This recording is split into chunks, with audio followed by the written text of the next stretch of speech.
నమస్కారం. ఈనాటి విశ్లేషణలో మన విద్యుత్ వ్యవస్థ వెనుక ఉన్న చాలా ఆసక్తికరమైన, అదే సమయంలో కాస్త సంక్లిష్టమైన ఒక టాపిక్ గురించి మాట్లాడుకుందాం. అదే ట్రాన్స్మిషన్ కంజెషన్ మేనేజ్మెంట్. సాధారణంగా డీరెగ్యులేటెడ్ ఎలక్ట్రిసిటీ మార్కెట్లలో ఒక అద్భుతమైన అవకాశముంటుంది. అదేంటంటే భౌగోళిక ప్రాంతాలతో సంబంధం లేకుండా ఎక్కడినుంచైనా సరే చౌకగా విద్యుత్ను కొనుగోలు చేయొచ్చు. కానీ అసలు సమస్య ఇక్కడే వస్తుంది. అందరూ ఒకేసారి ఆ చౌకైన విద్యుత్నే వాడాలని ప్రయత్నిస్తే ఏమవుతుంది? అప్పుడు పవర్ గ్రిడ్లో పెద్ద ట్రాఫిక్ జామ్ ఏర్పడుతుంది. ఈ పవర్ ట్రాఫిక్ జామ్లను సిస్టమ్ ఆపరేటర్లు ఎలా హ్యాండిల్ చేస్తారు, గ్రిడ్ సేఫ్గా ఉండేలా ఎలా చూసుకుంటారు అనేది మనం ఈరోజు చాలా డీటెయిల్గా తెలుసుకుందాం. అసలు ప్రతి ఒక్కరూ ఒకే సమయంలో అత్యంత చౌకైన జనరేటర్ నుండే పవర్ కొనాలని చూస్తే ఖచ్చితంగా ఏమవుతుంది? ఒక్కసారి మనం రోజూ చూసే ట్రాఫిక్ జామ్ని ఊహించుకుందాం. ఆఫీస్కు వెళ్లే హడావిడిలో అందరూ ఒకే షార్ట్కట్ తీసుకుంటే అంతే సంగతులు. ఆ రోడ్డు మొత్తం బ్లాక్ అయిపోయి ఎవరూ ముందుకు వెళ్లలేని పరిస్థితి వస్తుంది కదా. మన విద్యుత్ గ్రిడ్లో జరిగేది కూడా అక్షరాల ఇదే. చౌకగా వస్తుంది కదా అని ప్రతి బయ్యర్ ఒకే జనరేటర్ వైపు మొగ్గు చూపినప్పుడు ఆ పవర్ని మోసుకెళ్లే ట్రాన్స్మిషన్ కారిడార్లలో ఒకేసారి విపరీతమైన పవర్ ఫ్లో జరుగుతుంది. దీనివల్లే ఓవర్లోడ్ ఏర్పడుతుంది. ఈ ఓవర్లోడ్నే మనం టెక్నికల్ భాషలో కంజెషన్ అంటాము. నిజం చెప్పాలంటే ఇది గ్రిడ్ ఆపరేటర్లకు ఒక పెద్ద తలనొప్పి లాంటిది. సరే, ఈ విశ్లేషణలో మనం ఏ అంశాలు కవర్ చేయబోతున్నామంటే, మొదటగా ట్రాన్స్మిషన్ కంజెషన్ అంటే ఏమిటి, ఆ తర్వాత కంజెషన్ వల్ల వచ్చే ప్రభావాలు, దాన్ని కొలిచే అవైలబుల్ ట్రాన్స్ఫర్ కెపాసిటీ అంటే ఏటీసీ, అలాగే పీటీడీఎఫ్ని ఉపయోగించి కెపాసిటీని ఎలా లెక్కిస్తారు, ఈ సమస్యను పరిష్కరించడానికి వాడే నాన్ మార్కెట్ ఎలివియేషన్ పద్ధతులు మరియు మార్కెట్ ఆధారిత మేనేజ్మెంట్ పద్ధతులు, ఇవన్నీ ఒక్కొక్కటిగా చూద్దాం. ముందుగా మొదటి విభాగానికి వెళ్దాం. అదే ట్రాన్స్మిషన్ కంజెషన్ని అర్థం చేసుకోవడం. సింపుల్గా చెప్పాలంటే గ్రిడ్లోని ట్రాఫిక్ జామ్. ఇక్కడ మనం అర్థం చేసుకోవాల్సిన ఒక ముఖ్యమైన విషయమేంటంటే, కంజెషన్ అనేది కేవలం ఏదో ఫైనాన్షియల్ ప్రాబ్లం కాదు. ఇది పూర్తిగా ఫిజికల్ లిమిటేషన్స్కి సంబంధించినది. ఒక పవర్ లైన్ ద్వారా ఎంత కరెంట్ పంపాలి అనే దానికి ఖచ్చితమైన పరిమితులు ఉంటాయి. మొదటిది థర్మల్ లిమిట్, అంటే ఒక స్థాయికి మించి పవర్ వెళ్తే ఆ లైన్ వేడెక్కి కాలిపోయే ప్రమాదం ఉంది. రెండోది వోల్టేజ్ లిమిట్, సిస్టంలో ఎక్కడ వోల్టేజ్ సడన్గా పడిపోకుండా చూసుకోవాలి. మూడోది స్టెబిలిటీ లిమిట్, ఒకవేళ సిస్టంలో ఏదైనా అనుకోని డిస్టర్బెన్స్ వస్తే మొత్తం గ్రిడ్కు పొకులక ముందే అది మళ్లీ నిలదొక్కునే సామర్థ్యముండాలి. ఈ భౌతిక పరిమితుల వల్ల సిస్టమ్ ఆపరేటర్ అన్ని ట్రాన్సాక్షన్లను గుడ్డిగా ఆమోదించలేరు. ఇక్కడ ఆపరేటర్ల ముందున్న అతిపెద్ద సవాలు ఒకటే, మార్కెట్ వ్యవహారాల్లో వీలైనంత తక్కువగా జోక్యం చేసుకుంటూనే పవర్ సిస్టమ్ భద్రతను కాపాడటం. ఇక రెండవ విభాగం చూద్దాం. ఈ కంజెషన్ యొక్క ప్రభావాలు ఎలా ఉంటాయి, ఇందులో ఎవరు లాభపడతారు, ఎవరు నష్టపోతారు, అలాగే సిస్టంలో అసమర్థత ఎలా వస్తుందో తెలుసుకుందాం. ఈ కంజెషన్ వల్ల వచ్చే అతిపెద్ద ప్రాబ్లం ఏంటంటే, ఇది అవుట్ ఆఫ్ మెరిట్ డిస్పాచ్కి దారితీస్తుంది. అంటే చౌకగా కరెంట్ ఇస్తున్న జనరేటర్లు ఉన్నా కూడా వాటిని పక్కన పెట్టి వేరే దారి లేక ఖరీదైన జనరేటర్ల నుండి పవర్ తీసుకోవాల్సి వస్తుంది. దీనివల్ల మొత్తం మార్కెట్లో ఆర్థికపరంగా చాలా నష్టం జరుగుతుంది. ఇంకొక ఆసక్తికరమైన విషయమేంటంటే, చౌకైన పవర్ రాకుండా కంజెషన్ వల్ల ఆగిపోయినప్పుడు ఆ కంజెషన్ ఉన్న ఏరియాలోని లోకల్ జనరేటర్లు దీన్ని క్యాష్ చేసుకుంటాయి. అంటే తమ ధరలను ఇష్టమొచ్చినట్లు పెంచేసుకుని మార్కెట్ను శాసిస్తాయి. దీన్నే మనం మార్కెట్ పవర్ అంటాం. అయితే ఇందులో ఒక పాజిటివ్ పాయింట్ కూడా లేకపోలేదు. ఈ కంజెషన్ వల్ల వస్తున్న ఆర్థిక నష్టాలను బట్టి భవిష్యత్తులో కొత్త పవర్ లైన్లు ఎక్కడ వెయ్యాలి, గ్రిడ్ను ఎక్కడ అప్గ్రేడ్ చేయాలి అనేదానికి ఒక క్లియర్ సిగ్నల్ దొరుకుతుంది.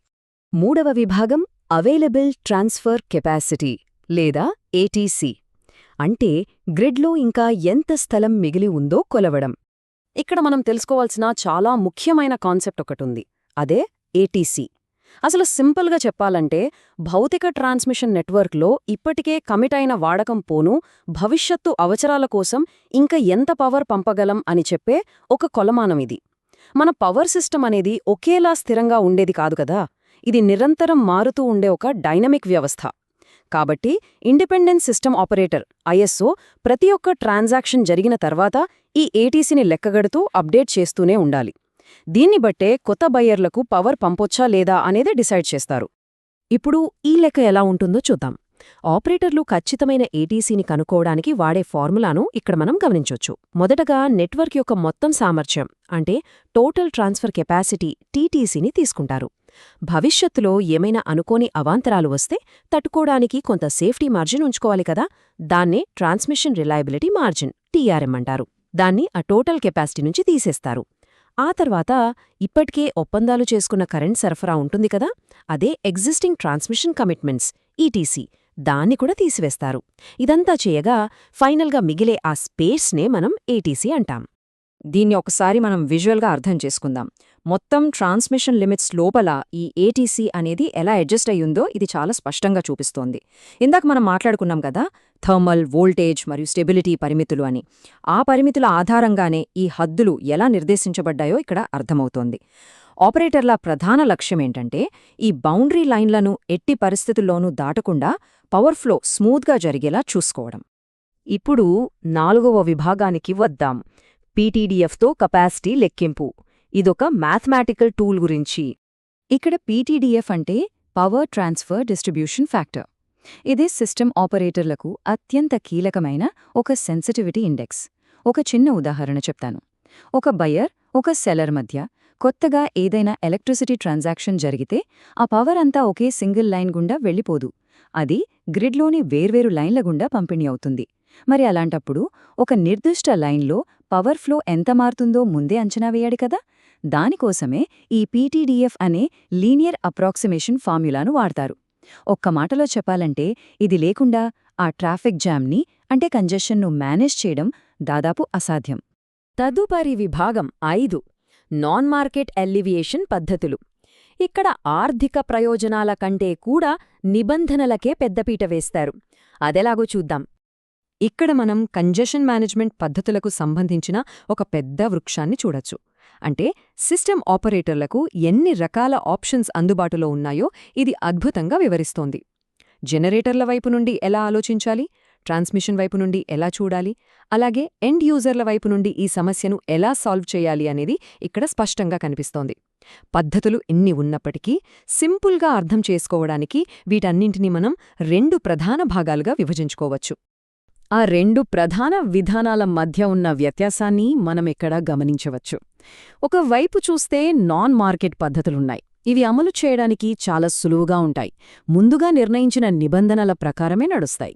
కాకపోతే ఒక చిన్న సమస్య ఏంటంటే ఇవి ఆర్థిక లాభనష్టాలను ఏమాత్రం పట్టించుకోవు. ఇక రెండో వైపు చూస్తే మార్కెట్ బేస్డ్ పద్ధతులు. ఇవి పూర్తిగా సంక్లిష్టమైన ఆర్థిక లెక్కల ఆధారంగా నడుస్తాయి. వీటి ప్రధాన ఉద్దేశ్యం మార్కెట్ ఎఫిషియన్సీని పెంచి అందరికీ అత్యధిక ప్రయోజనం, అంటే ఒక రకంగా సామాజిక సంక్షేమం. ఈ నాన్ మార్కెట్ పద్ధతుల్లో మళ్ళీ 3 ప్రధాన రకాలున్నాయి. మొదటిది సింపుల్గా ఫస్ట్ కమ్ ఫస్ట్ సర్వ్, అంటే ముందుగా ఎవరు బుక్ చేసుకుంటే వారికే అవకాశం. రెండవది ప్రోరాటా, అంటే అడిగిన పవర్లో అందరికీ సమాన శాతంలో కేటాయించడం. ఇక మూడవది కర్టేల్మెంట్, అంటే ఎమర్జెన్సీ వస్తే ఏకంగా ట్రాన్సాక్షన్లను ఆపేయడం. అయితే ఇక్కడ మనం గుర్తుంచుకోవాల్సిన అతిపెద్ద డ్రాబ్యాక్ ఒకటుంది.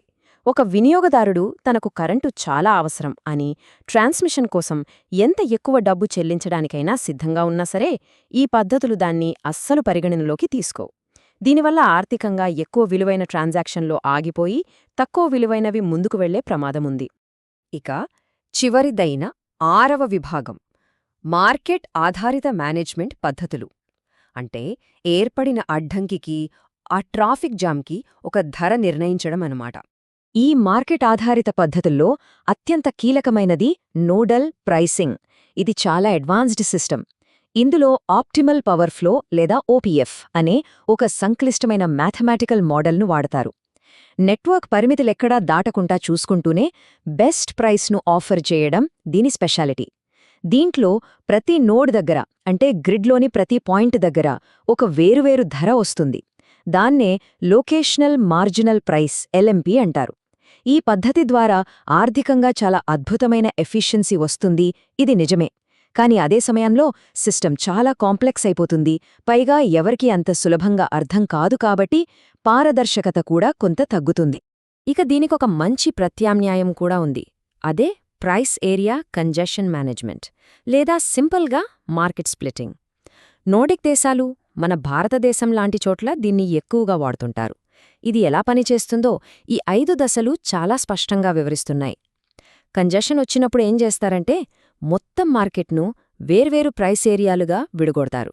ఎక్కడైతే చౌక పవర్ ఎక్కువగా ఉందో అక్కడ తక్కువ ధర ఉంటుంది, ఎక్కడైతే పవర్ కొరత ఉందో అక్కడ ఆటోమేటిక్గా ఎక్కువ ధర నిర్ణయిస్తారు. అయితే ఈ 2 ధరల మధ్య వచ్చే వ్యత్యాసం వల్ల మిగిలిన ఆదాయాన్ని ఊరికే వదిలేయరు. ఆ డబ్బును తిరిగి గ్రిడ్ను అభివృద్ధి చేయడానికి వాడతారు. భలే ఉంది కదా ఈ ఐడియా.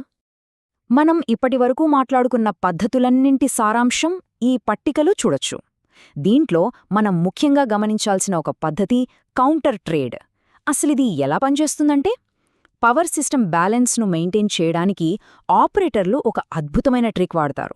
ఏ జనరేటర్ వల్ల అయితే ట్రాఫిక్ జామ్ అవుతోందో దాన్ని పక్కన పెట్టేసి నెట్వర్క్లో ఫ్రీగా ఉన్న వేరే రూట్లో ఉన్న జనరేటర్కు డబ్బు ఇచ్చి మరీ పవర్ ఉత్పత్తి చేయిస్తారు. సిస్టమ్ను స్టేబుల్గా ఉంచడంలో ఇది నిజంగా చాలా పవర్ఫుల్ టూల్. అయితే ఇదంతా నాణేనికి ఒక్కవైపు మాత్రమే. ఇప్పటివరకు మనం పెద్ద పెద్ద జనరేటర్లు, హై వోల్టేజ్ లైన్ల గురించే మాట్లాడుకున్నాం.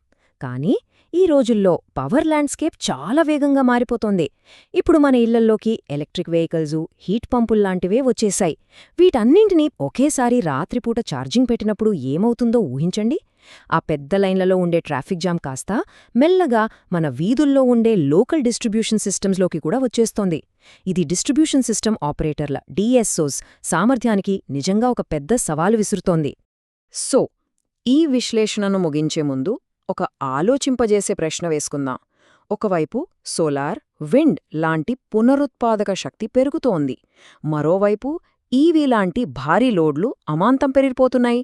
ఇలాంటి భవిష్యత్ పరిస్థితుల్లో మనమిప్పుడు వాడుతున్న ఈ మార్కెట్ ఆధారిత పద్ధతులు ఎంతవరకు నిలబడతాయి?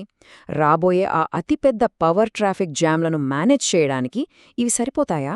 భవిష్యత్లో ఈ పవర్ గ్రిడ్లను బ్యాలెన్స్ చేయడంలోని సంక్లిష్టత ఇంకెంత సవాలుగా మారనుందో కదా. దీని గురించి కాస్త లోతుగా ఆలోచిద్దాం.